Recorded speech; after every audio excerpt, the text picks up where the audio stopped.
Good morning. I want to thank everyone for being here. I want to thank the Diasporic Alliance for Cannabis Opportunities, better known as DACO, Ms. Desiree Ivy and Sharon Perry-Thomas. Thank you for being here. I want to thank the elected officials that have joined us. Mayor Kenny, thank you for being a leader in this space and really a pioneer amongst elected officials that have led it. And Councilman Green, thank you for your consistent advocacy and support of this issue and many issues that affect people in our community. So why are we here around cannabis? The cannabis industry is one of America's fastest growing industries. It is an industry that was here at the inception of America and has experienced a resurgence as attitudes around cannabis have changed. Now, there are multiple types of cannabis and it can be used for multiple purposes. And there are a myriad of issues that are impacted by our laws relating to cannabis. As many know, we in the Commonwealth of Pennsylvania have recently legalized cannabis for medical purposes. This will allow people with epilepsy, people with stress, and even people who are battling with addiction, opioid addiction, addiction to much more serious substances, to begin to experience the safe and cost-effective treatment that's necessary and available through this product. But moreover, there are issues related to criminal justice that exist because the recreational use of cannabis, which is widespread in our society, those laws tend to be disproportionately enforced against people of color and people in low-income communities. In North Philadelphia, where I live and represent, frequently, prior to Mayor Kenny's and DA Krasner's change in policies, you would see cannabis laws enforced against low-income African Americans in the community, but not enforced against the middle-class Temple students that enjoyed the same substances.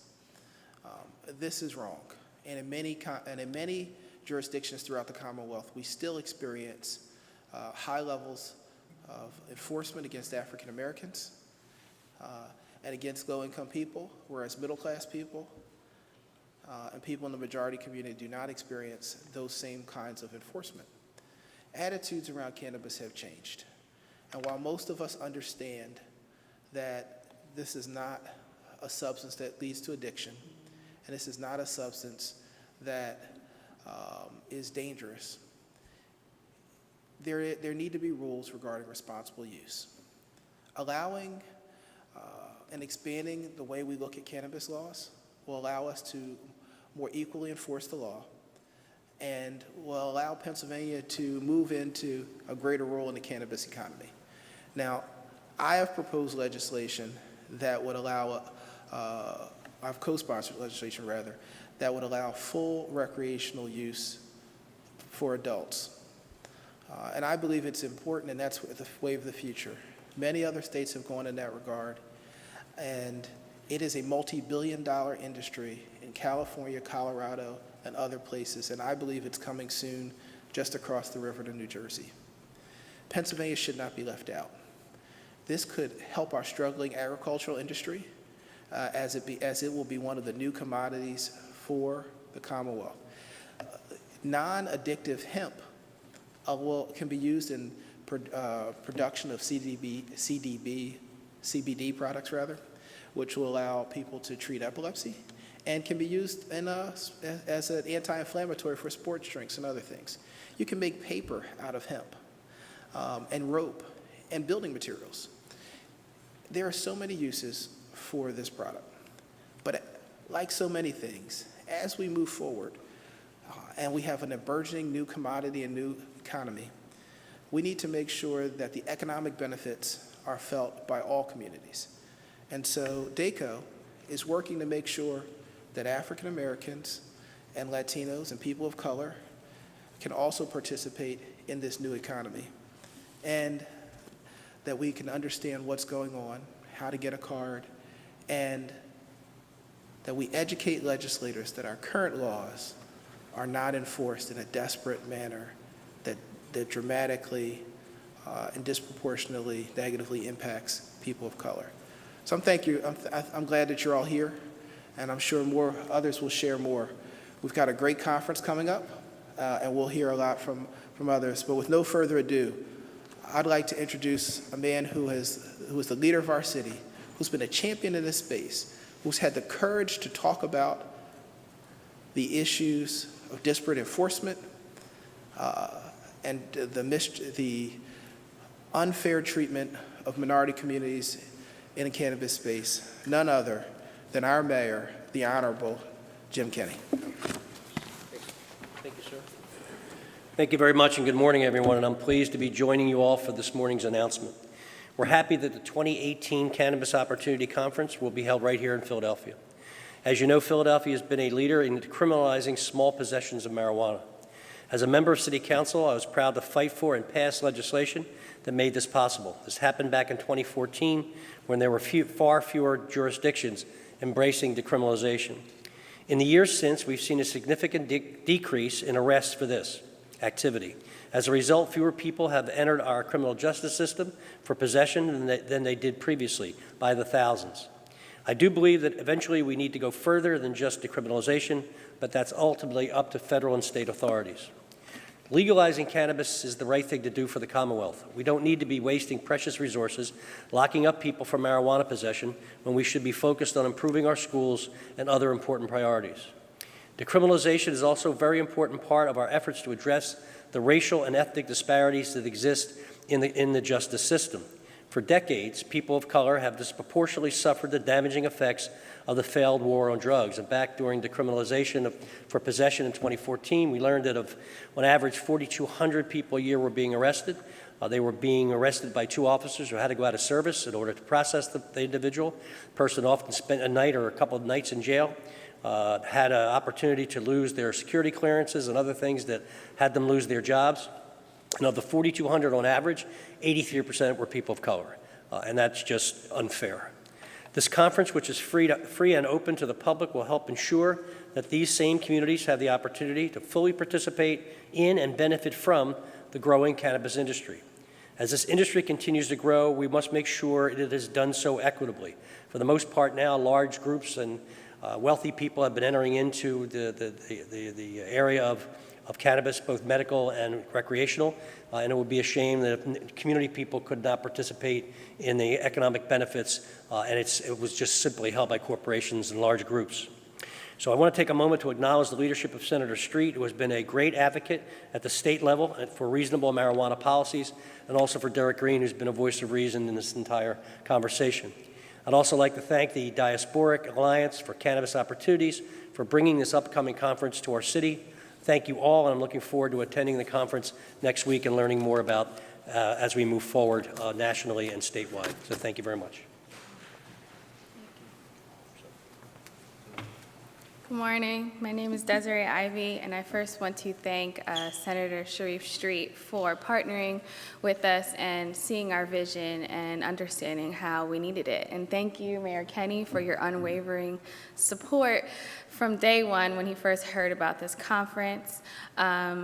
And I want to thank Councilman Green for always supporting us in this space as women of color in this space and trying to create diversity and inclusion in the cannabis space. So I also want to thank my co-founder, Sharon Perry Thomas, who's been working very hard to bring this conference to fruition next week. And we are excited to see all of Philly here. And I'm excited to give you all the information that we have for you next week, October 19th and 20th. So I too want to thank all of our elected officials who are here today, Mayor Kennedy, City Councilman Green, as well as Senator Street, for this opportunity to bring this information here to the Mid-Atlantic region, right here in Philadelphia, someplace that has a lot of history when it comes to the field and area of cannabis. So for us at DACO, the Diasporic Alliance for Cannabis Opportunities, we felt that it was really important that we bring awareness to cannabis opportunities, both in wellness, education, as well as in economics, to this area for our community.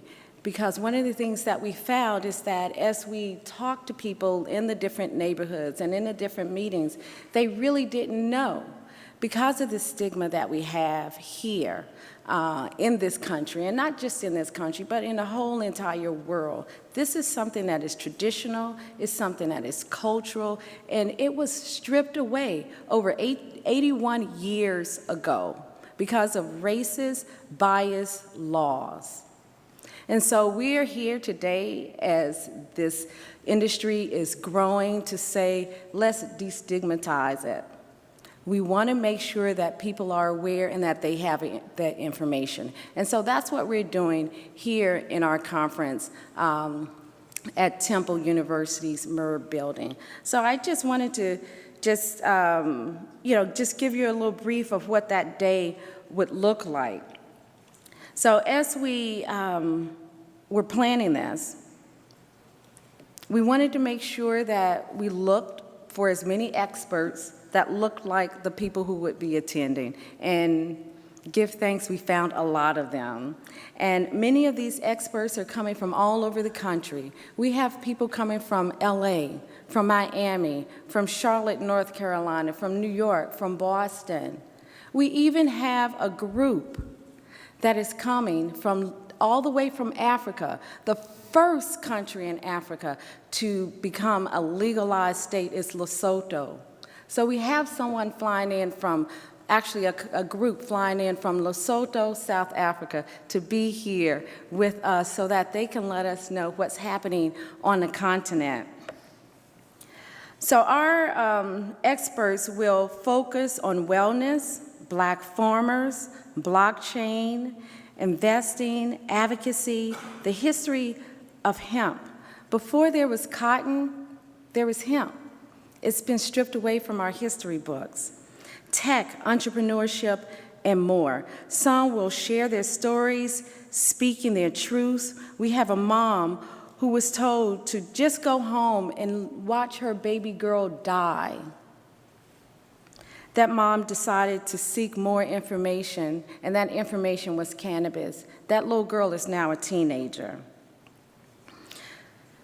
We will have our Canna Convos with panels of vets and other people who are still advocating and have fought for this country and looking for access to relief from pain.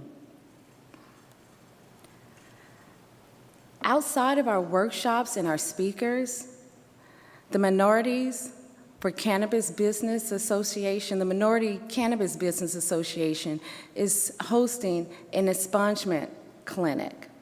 So on Saturday, all day on Saturday, we will have a clinic where people can come in and get more information. We also will have a job fair, which we like to call our Opportunities Fair, which was created by our Opportunities Director, Justin Ivey. And it's an excellent day for people who are looking to get into the field to actually come, share their resumes, and learn more about what people are looking for. We have educators who are coming from colleges throughout the states to tell people exactly what tracks are available if you're looking for this as an opportunity for your education. So again, this event is free. We wanted to make sure we eliminated that barrier. It's on a weekend, it's on a Saturday. So we're so grateful and thankful for the people who have been working on this and all the offices, especially Senator Sharif Street's office. We couldn't have asked for more support. So again, we invite you to come to the conference, learn more. We are daco.com, and our 2018 conference is happening here at Temple University in Philly. This is history. This is the first time that this many Black and brown people have gathered to learn more about the opportunities in cannabis. And so again, we're just so thankful and grateful for this platform and for this opportunity to make this happen.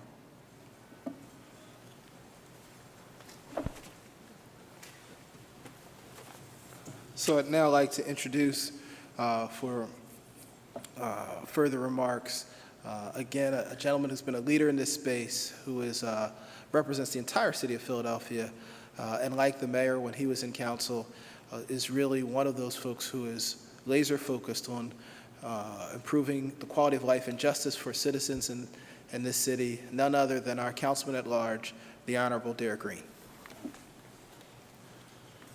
Good morning. It's a true pleasure to be here with some true leaders in this industry, from our Mayor Jim Kenney, who when he was an at-large council member, was able to pass legislation to decriminalize marijuana in the city of Philadelphia, to Senator Sharif Street, who I believe is the first elected official to actually register people in the Commonwealth of Pennsylvania in his office in order to get the cannabis ID card. And then both to Desiree and Sharon for bringing the DACO conference here to the city of Philadelphia. And when I looked at that title, Diasporic Alliance of Cannabis Opportunities, I wasn't totally sure how big a diaspora we're talking about. And when you're talking about bringing people here from Lesotho, South Africa, and California, and Charlotte, that really shows a whole diaspora coming to the city of Philadelphia for this conference.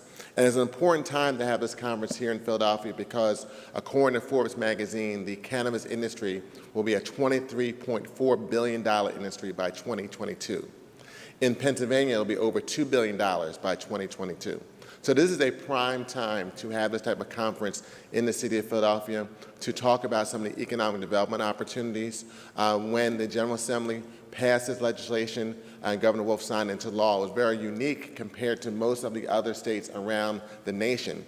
We were the only state to have an opportunity to do clinical research. And for many of the people who are dealing with a lot of ailments that can benefit from the cannabis legislation and by the cannabis industry, that type of legislation was really forthright and very important. And I think about all the people I work with in the autism community, having an autistic son myself, having the ability to do clinical research in the city of Philadelphia and in the Commonwealth of Pennsylvania, considering our strength in eds and meds, is really a blessing here in Pennsylvania and also the city, and really talks about the prime opportunities that this conference can bring and providing more opportunities about cannabis as an industry. Too often when you think about cannabis, you often think of it being a gateway to criminal justice. However, when you have this type of conference here in the city of Philadelphia, to me it's a gateway to entrepreneurship. And having the resource and the speakers that we're going to have at the conference really can provide more information to the public. As was said earlier, a lot of people don't really know about medical cannabis and all the opportunities and benefits. So when you have this type of conference here in the city of Philadelphia at my alma mater, Temple University, it'll be a great opportunity to really provide information and really educate the public, especially people in the city of Philadelphia, when we're dealing with some of the poverty issues and quality of life issues, how this can provide an entrepreneurship opportunity in this growing industry, which will be a real boom, hopefully, for our city going forward. So I want to thank all of the leaders that are here to support this conference. I want to thank Desiree and Sharon for bringing this conference to the city of Philadelphia, and hopefully we can educate more people about the potential opportunities about the cannabis industry. Thank you.